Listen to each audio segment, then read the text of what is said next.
Tonight we're baking some easy and delicious cinnamon rolls with the buttercream icing, and they're so delicious. To speed up things for me in the kitchen, I love to have my items out and ready to go.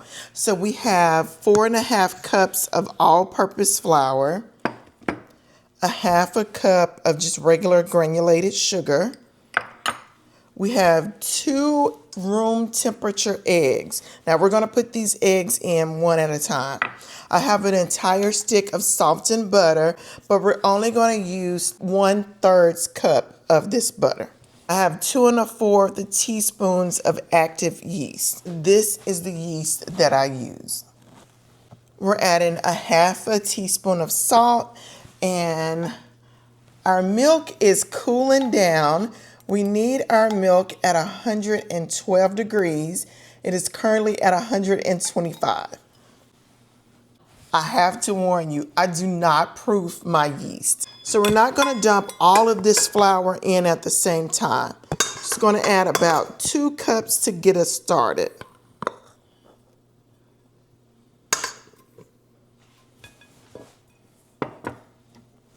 I'm going to go ahead and add in our salt. So that's about a half a teaspoon of salt, 2 1/4 teaspoons of yeast. Our milk is at 114 degrees, and we're going to be patient. If our milk is too hot, it's going to kill our yeast and it won't rise at all. Now, if our milk is too cold, our dough is going to be a little flat, and we want these cinnamon rolls to be nice and fluffy. We are at 113 degrees. We are going to wait until we get to 112 degrees. If you like to proof your yeast, once this reaches 112 degrees, you would put your yeast directly in the milk with a little bit of sugar and mix it up. But I do not proof the yeast, and it comes out fine every single time. So if you actually read the back of the package, it does say 100 to 110 degrees. I've always gone like 112. All right, we are at the perfect temperature. We're pouring in.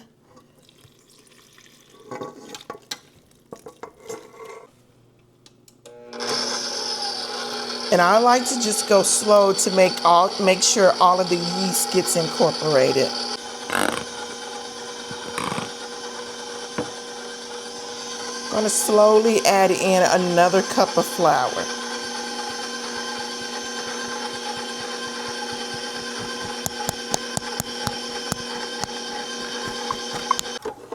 Now, since we have the dough hook on, we do have to make sure we scrape down all of the flour that's against the bowl, the side of the bowl.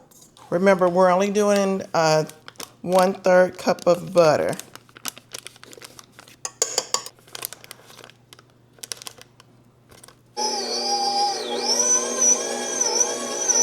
We're going to add in 1 egg at a time.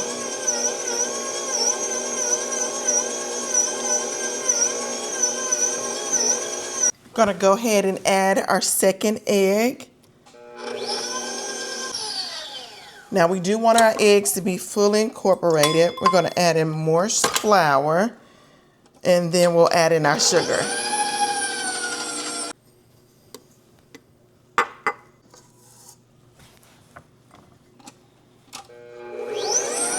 We'll do a close-up pretty soon, okay?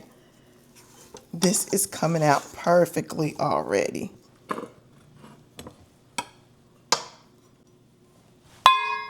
Now, if you were to dump all of your flour in here at the same time, you would have a lump of dry cinnamon rolls. So our dough is still just a tad bit sticky, so we're adding in more flour. Just add a little flour to your surface, and you want to make sure that your hands are nice and floured too.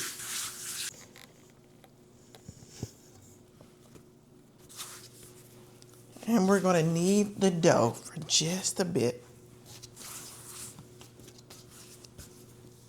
And sometimes I knead my dough like this.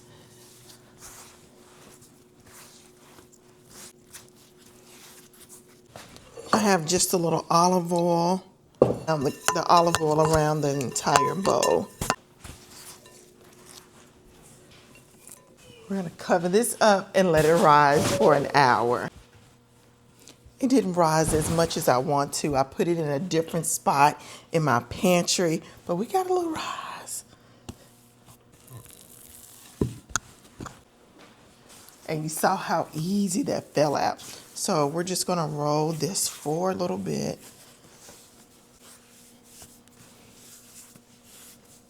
Put a little flour on our dough pan.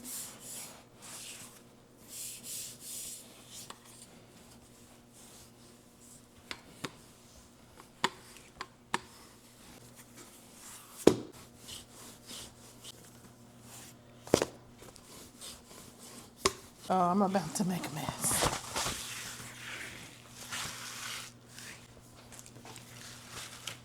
Okay.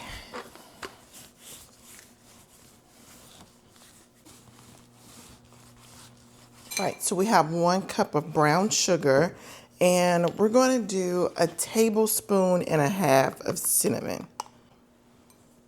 Right, that's about a half. So we have a softened stick of butter, and it's literally been sitting out for hours next to my hot oven. And it is spreading like butter, baby. I feel like I'm whispering. And it is spreading like butter.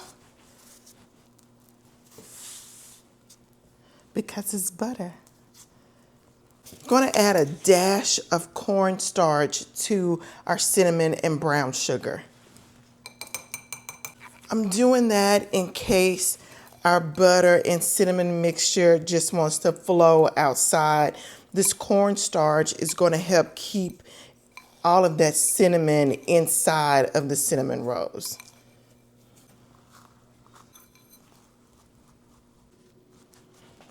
Now remember, we don't have to fully cover the entire surface because you're going to get cinnamon in those layers anyway. And I want to try and get the tightest roll.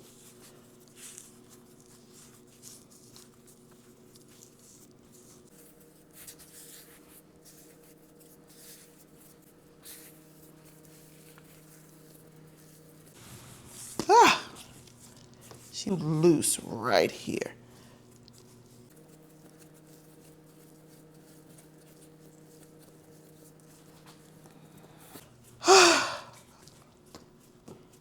Perfect. So I have a serrated knife, and I'm just going to cut those end pieces off first. Just going to put them off to the side. Just going to score them really quickly. These are going to be tiny. I should have cut them just a little bit bigger. So perfect. Have a little piece of butter. We're going to butter this pan. It is super soft.